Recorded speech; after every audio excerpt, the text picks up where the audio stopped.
All right, guys, we're going to go ahead and get started. Managers, make sure that everybody's signing in. I'll upload this video. Excuse me, I've got a bit of a cold. To Jason's YouTube channel. Comment section will be open. That's a new way to track who's actually attending these meetings.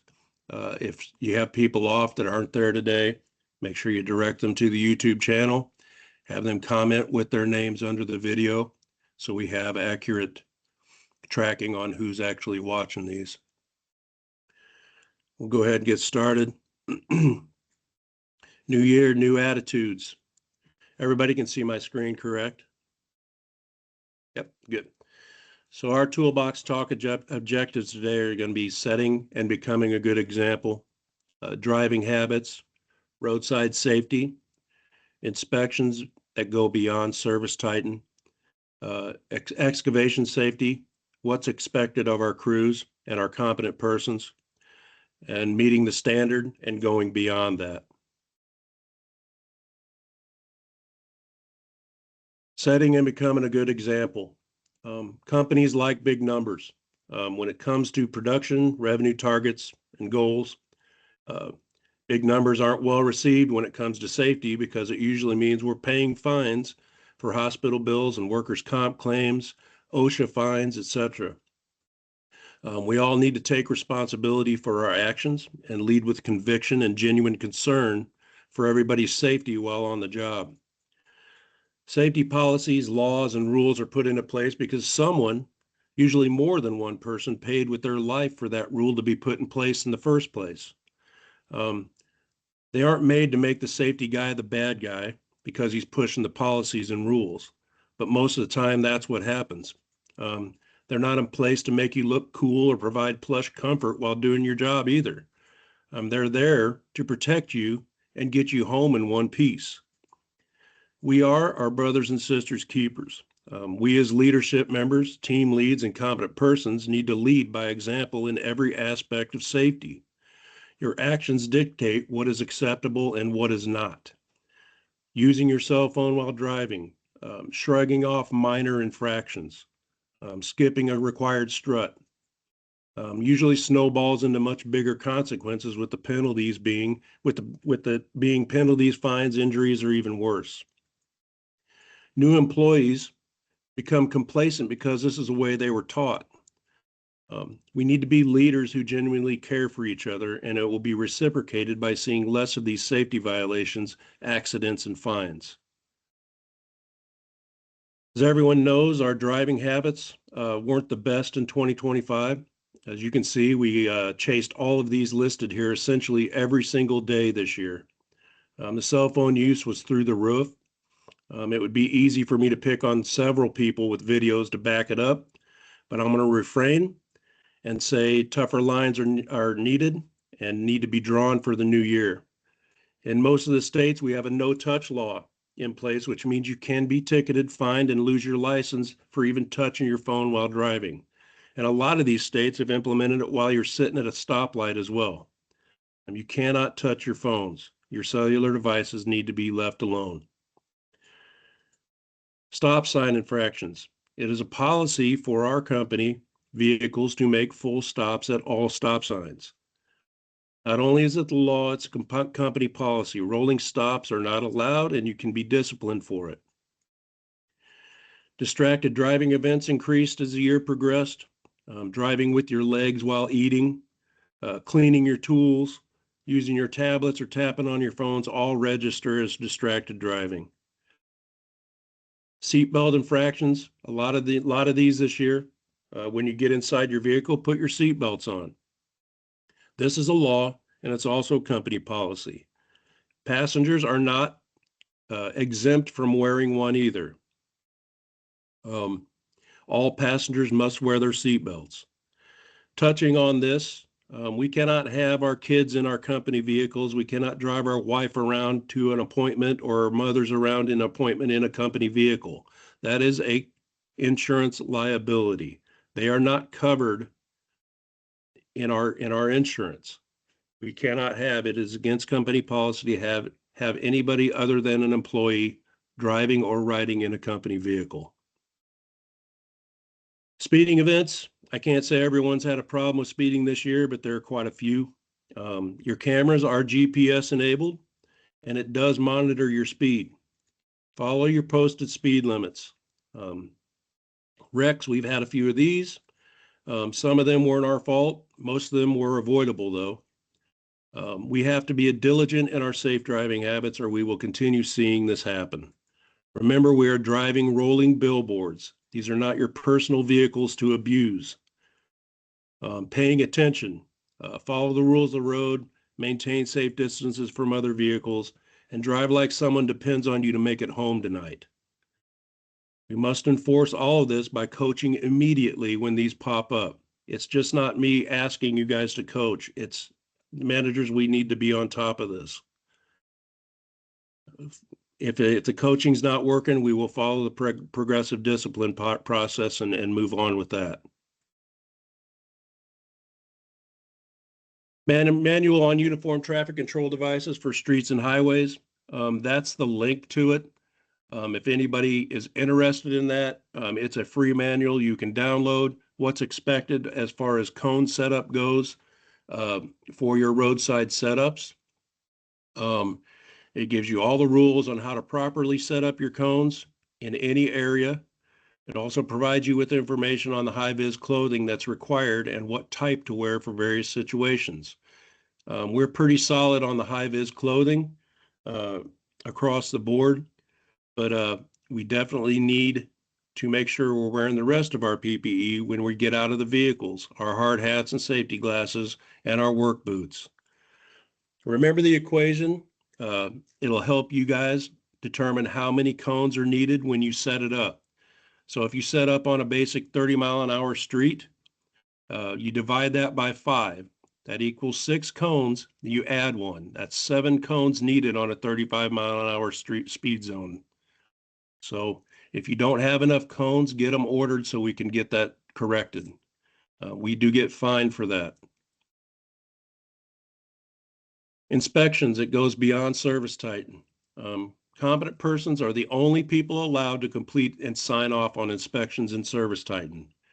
Laborers cannot do this. In the past, I've seen it through Service Titan audits that laborers are signing off, which means that the inspection is completed. That's not the case anymore. Competent persons, you must complete and sign off on all inspections, your pre, mid, and end of day inspections. You cannot have your laborer do it to skip the process of the inspections. All inspections must be completed daily. That means even if you're going back to the same job, the inspections need to be completed again. Inspections go beyond Service Titan requirements. Are you inspecting your tools? Do you have guards on your grinders? We had an accident, a recent accident, where somebody got something in their eye because they didn't have the guard on the grinder. Super dangerous, and it's a terrible practice. Put the guards on. They have to be from the manufacturer. They can't be a homemade guard, cardboard. I've seen that happen too. Put your guards on your grinders. They're there to protect you. If you got a pipe that's too big in circumference, dig around the pipe so you can get your grinder around the entire thing. Hand dig around that pipe. You cannot have your guard off the grinder. Are your struts in proper working order? Do you have enough of them for the job? Do you have enough fin boards to be protecting the laborers in the excavation? If you don't, get with your GM and get some ordered. Is your ladder complete? No partial extension ladders are allowed. You can't have just a half an extension ladder in there. You can't have step ladders in the hole as well. They are not acceptable, and OSHA will fine us for that. They can't be used in any excavation. Extension ladders only, please. This is the documents. I'm going to go over these with you guys. What's expected in an excavation. So that way everybody knows what's expected. Our crews know what's expected.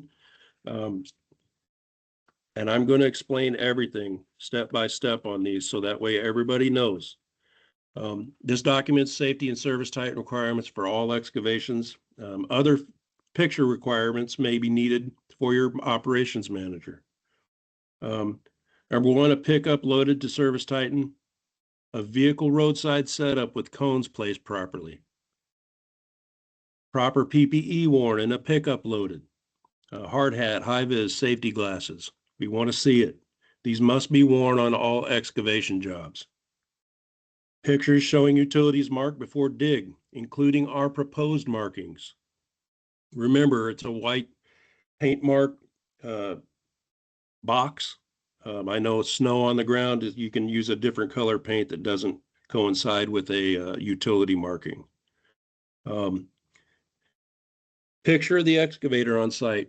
We've had customers say we never even pulled an excavator onto their property. So that's why we need the picture proof. Like I always say, the proof is always going to be in the pictures. Measurement of the depth of the excavation and a pickup loaded. Picture of the spoil pile at least 2 feet away from the excavation. Picture of the means of egress. That's your ladder placed at least 4 rungs out of the hole. It's 3 foot, but 4 rungs will guarantee that 3 foot, as different ladder manufacturers do not place a standard on what their rung spacing is. Shoring, either speed struts and fin boards and or a trench box in place and pickup loaded with any soil deemed unstable or with any excavations 5 feet or deeper. At 6 foot, 2 struts, you're going to put 2 struts in that excavation. A pic of the labor working inside of the excavation with proper PPE on and working within the protective area. Number 10, a pic of barricading around the excavation. We've had customers fall, trip over pipes. They're getting too close to these excavations, standing on the edges of them. Caution tape around it once you have your hole established. It keeps the conversation to a minimum with the customer. The caution tape is self-explanatory. It keeps people out of there that shouldn't be in there. Pre-mid into day inspections, like I said, must be completed by the competent person only going forward. These are required and necessary and should be followed precisely on every excavation job. All pictures should be uploaded to Service Titan for audit and record keeping purposes. OSHA asked us for these, so we need them uploaded. The pictures ensure that every job is compliant and set forth by OSHA, the speed short tabulated data, and our own Roto-Rooter safety policies. For failure to comply with these safety and record keeping instructions can result in disciplinary action up to and including termination. These requirements place direct emphasis on the safety of everyone involved in our excavation and should be adhered to in the fullest. Again, our number, Jason and I's number, is at the bottom of that document. Managers, I've asked that these be laminated and posted inside the vehicles so it's always at eyesight. They know exactly what to do and what's expected of them. This is an example of our JHA, our job hazard analysis. These are to be completed on every dig, every day. It's a tri-fold. You print on both sides and you fold it in three sections. The first section is the excavation job hazard analysis. You're going to put your date, job number, address, and the competent person who's on the job and the crew that is on site. Underneath that, it just gives you some regulatory information. All personnel shall have stop work authority whenever there is concern for health and safety. Not just the competent person, the laborers in the hole can have stop work authority as well. If you feel something is unsafe, it probably is, so call it out. These are the OSHA risk controls adhering to that. And then we have 4 different sections in the front. Roadside setup, it's giving you a yes, no, and if no, why section. Hard hat, high vis, safety glasses on, that should always be marked yes, because you're going to provide those pictures and upload them to Service Titan. Parked on level ground, are your cones placed? Trailer wheels chalked before unloading equipment. That's another thing I've seen too. Guys are telling me that they don't have chalks for their trailers. Get those ordered. If you don't have chalks, ask your GM to get them ordered for you. Trailer remains hitched to the vehicle while unloading, and spotter is used while unloading the equipment as well for traffic safety purposes and overhead line purposes. Your pre-dig, hard hat, high-vis vest, safety glasses, other PPE on that's necessary.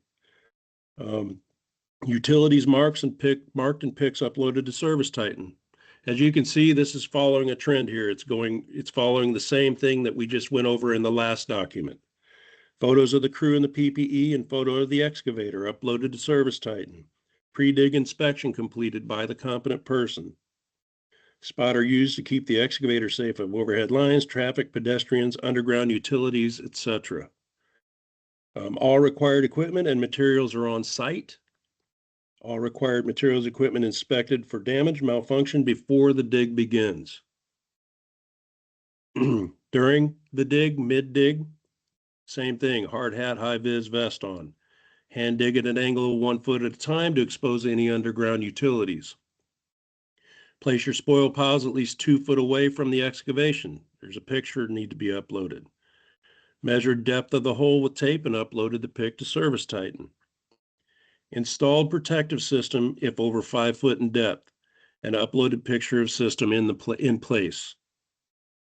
Your means of egress placed in the hole 3 foot above ground level. Remember what I said, four rungs above that, you're not going to get an OSHA stop on that.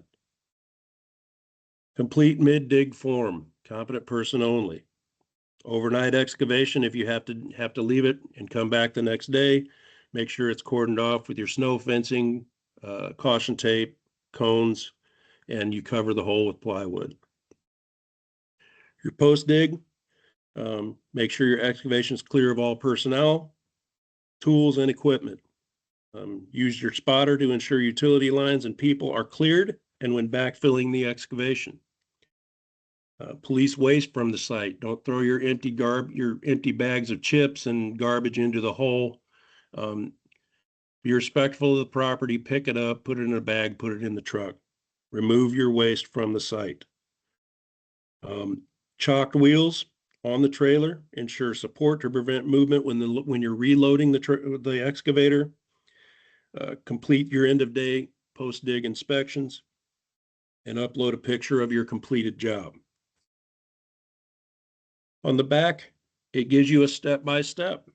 Appendix A on installing your protective system, to repairing and removing pipe, to installing a new pipe, to removing your protective system.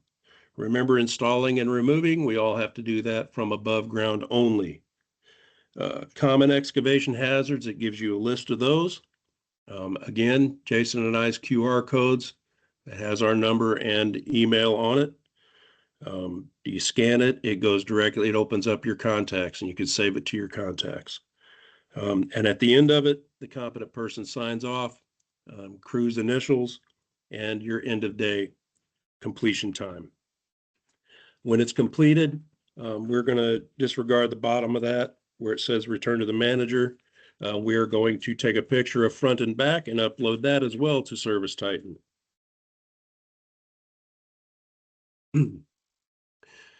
This new year, we're going to meet the standard and we're going to go beyond it. We got to remember that OSHA standards are the bare minimum of what is required of us. If we're not meeting the bare minimum, we're not doing our due diligence. As a company, we got to push for excellence across the board, and that excellence standard should start with safety the entire time we are on the job. We need to approach this new year with a clear understanding of what is expected and be determined to achieve it. Make excellence the standard in everything we do as a company, as leaders, and as employees together, with our focus steadily pointed in a productive and safer new year. And there's again, this is our QR codes. If you guys want to take a picture of that, hold your cameras out, tap your screen, and it will save it to your contacts. Jason Myers and my contact information is on it. Thank you guys for listening today. Be safe out there, stay warm, and have a great new year. Thank you.